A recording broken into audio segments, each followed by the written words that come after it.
안녕하세요. 대한포스트리학회 지종학입니다. 오늘은 동탄베르트 입지를 소개해 보겠습니다.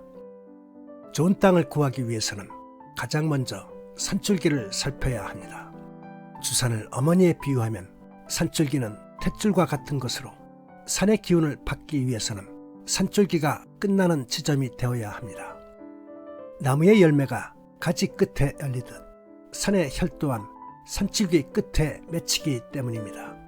이를 혈처라 하는데, 혈처는 산의 기운이 뭉친 곳으로 산 중에서 가장 건강한 지점을 말합니다.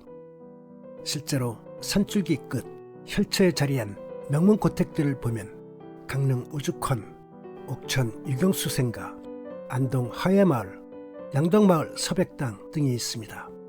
이들 집은 모두 경제적으로 윤택했을 뿐 아니라 큰 인물을 배출했습니다.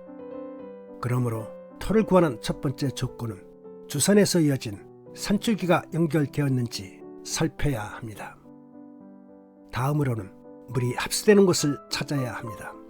풍수에서 물은 재화로 경제력과 경쟁력을 의미합니다. 물은 여러 물이 모여서 굽이치며 흘러야 재물이 쌓이는 땅이 됩니다.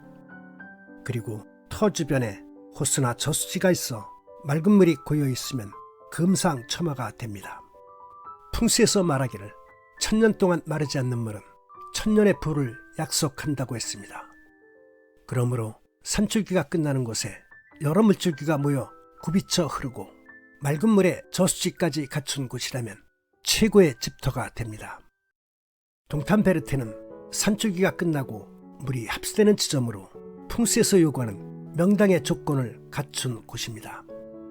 이곳이 개발되기 전에는 아마도 명문가의 묘가 자리했을 것으로 짐작됩니다.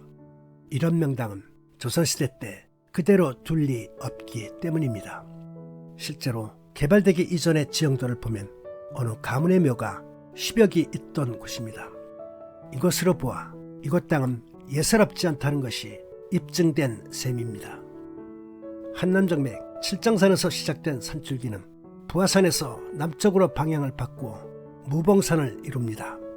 앞에서도 말했듯이 명당은 주산에서 이어진 산줄기 끝이 되어야 합니다. 동탄베르테 지형을 보면 무봉산에서 이어진 산줄기 끝으로 무봉산의 기운이 뭉친 곳입니다. 이 말은 무봉산에서 가장 건강한 지점에 동탄베르테가 자리했다는 것을 의미합니다. 현장에서는 동탄베르테 지역만 예쁜 꽃이 만발한 것을 볼 수 있는데 이곳의 땅기운이 뛰어나게 좋기 때문입니다. 이런 곳은 땅기운이 좋아서 건강에 특별히 유리합니다. 무엇보다 터의 우측 산줄기 백호가 거듭해서 동탄베르테를 감싸고 있습니다. 풍수에서는 우백호가 좋으면 큰 부자가 되고 여자가 귀하게 됩니다. 백호 밖에 있는 터와는 비교할 수 없을 정도입니다. 터에서 바라본 신리천변 안산도 단아한 모습입니다. 안산이 좋으면 여자가 고귀한 지위에 오르게 됩니다. 실제로 윤관장군묘에서는 안산이 단아한 모습인데 조선시대 왕비를 4명 배출했습니다. 이곳의 물줄기를 보면 2개의 물줄기가 합수된 후 신리천을 이루어 크게 굽이치고 있습니다. 명당 집터는 물이 합수되는 것을 찾으라 했는데 동탄베르테 물길이 그러하니 제복이 풍족한 부자터입니다. 신리천이 시작되는 곳에는 신동 호수공원이 많은 물을 간직하고 있습니다. 앞에서 말하기를 1000년 동안 마르지 않는 물은 1000년의 부를 약속한다고 했습니다. 이처럼 물의 발원지에 깊은 물이 있으니 동탄베르테는 제복이 마르지 않는 풍요로운 땅입니다. 마무리하겠습니다.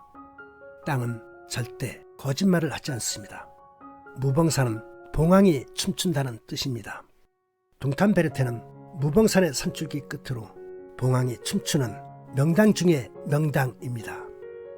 어찌 보면 봉황이 알을 품고 있는 것처럼 보이기도 합니다. 동탄베르테는 미국의 비버리 hils를 연상하듯 남양의 언덕에서 배산임수하여 용상에 위험있게 앉은 모습으로 당당한 포스를 자랑합니다. 거기에 더해 백호산줄기가 거듭해서 감싸고 있으니 동탄베르테는 큰 부자가 되는 축복의 땅입니다. 결론적으로 동탄베르테는 격조 높은 사람들이 모여 프라이빗한 공간을 유지하면서 인적 인프라를 구축하기에 최적인 곳입니다. 동탄베르테를 방문하시는 모든 분들 부자 되시기 바랍니다. 감사합니다.